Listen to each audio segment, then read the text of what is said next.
Now to another story of an American held abroad unjustly.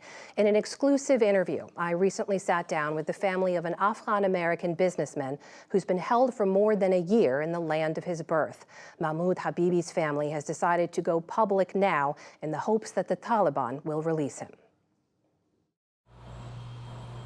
For the last year, Ahmad Habibi has prayed his family will be together.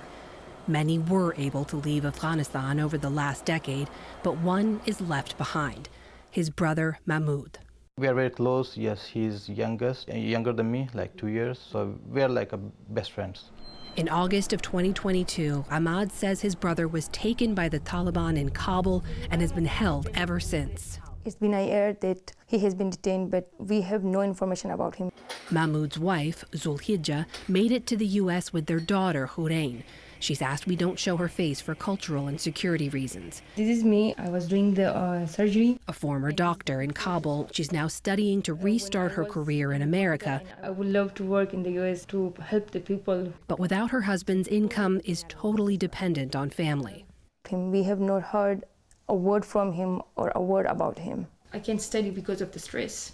She was in Qatar at a temporary U.S. military base for Afghan evacuees when she learned of his detention. When was this taken? When we were in Qatar, in a military base, he was trying to work. She doesn't want him to. She doesn't want him. Some of their last moments together, months before Mahmoud returned to Kabul for work and disappeared. He could live anywhere, but he preferred to live there, to work for his country and to work for the future of Afghanistan. A civil aviation expert, Mahmoud Habibi was an engineering wunderkind. He worked with the U.S. Federal Aviation Administration during the U.S. occupation of Afghanistan and later became head of Afghanistan's Civil Aviation Authority. His job with the U.S. granted him a special immigrant visa, which led to a green card in 2014 and U.S. citizenship in September of 2021, just weeks after the Taliban takeover. He was a consultant at the time with ARX Communications, an American company operating infrastructure for Afghanistan's airports. His work often took him back to Kabul. When the Taliban came, everybody from the family, they suggested that he should leave Afghanistan. But he said that he is not a political person. Also, when the Taliban announced that they welcomed the officials from the previous government, then he was confident then that he can work there and he's safe. Did you ever tell Mahmoud, I don't want you to go back, I'm worried about you? I did tell Mahmoud, but he always wanted to go back, and he said that if I leave and like other people like me leave Afghanistan, then who will build Afghanistan? But his loyalty came at a cost. On August 10th of last year, Mahmoud was arrested by Taliban officials outside his home. His driver was sitting next to him, and the driver was also detained. Then they released him, and my sister was at home, and they told my sister that they're Taliban and they wanted to search the home, and they searched the home, and they took some paperwork and his laptop. At the same time, 30 other employees were also detained from the company that he works for. I realized that it might be something about the company where he works. Just days earlier, a CIA drone struck this apartment complex in the heart of Kabul and killed one of the world's most wanted notorious terrorists, Ayman al-Zawahiri. He succeeded Osama bin Laden as the leader of al-Qaeda and was a force behind many of the group's terror attacks, including 9/11. Do you think that had anything to do with his arrest and detention? When we spoke to the employees, and they said that the Taliban asked them about the strike, the strike on al-Zawahiri. So we have a little sense that the company or the arrests might have to do something with the al-Zawahiri strike. You think that's what the Taliban believe? We think that that's what the Taliban believes, yes. In response to questions from the NewsHour, ARX Communications said, quote, ARX was not nor any subsidiary involved with any strike on al-Zawahiri. They confirmed 31 of their personnel, including Mahmoud, were detained in August of 2022, and 29 have been subsequently released. Mr. Habibi and a direct employee are still being detained.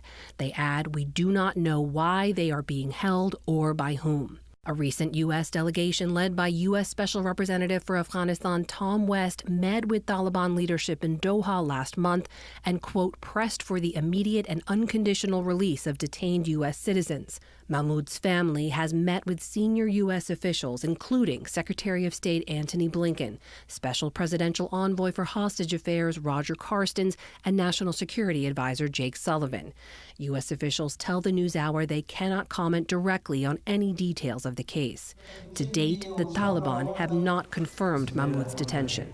I've been talking to the U.S. government, and they are supporting us, but sadly we have no updates from the Taliban side. You believe your brother could be held as a bargaining chip?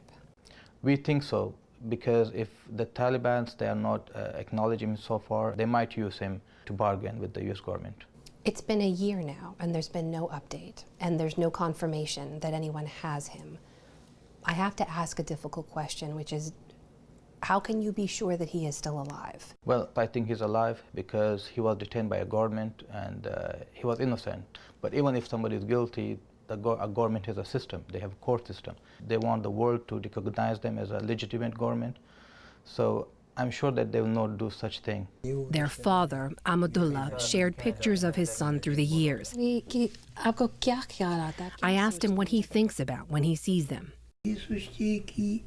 What I think about, what I think to myself, is that he's done nothing wrong. He's done nothing to end up in jail. He's never done anything like that in his life. This is in Kabul? Zulhijja says when she looks at her daughter, she sees her husband. Her eyes, her mouth, it's just like her father. Horein is almost 2, not quite old enough to understand what's happening. Still, she's learned to keep him in her prayers. She copies you. Yeah. She's listening to you pray for him. She's so innocent, and she doesn't know about these things, but still she's praying for her father. It's been a year that I have been recording her just for him, that when he will bake, he can see all the time when he was not with her. You can show him the videos to show what he missed. Yeah. We were happy. We were a small, happy family. For a year, the family stayed silent, hoping for a resolution. Why are you deciding to speak out now? I want the people to hear the story of Mahmoud, and I want the leadership of the Taliban to hear us. And I want to tell them that he's innocent and just to release him. Until then, the family says they will wait and hope for the day they can all be together again.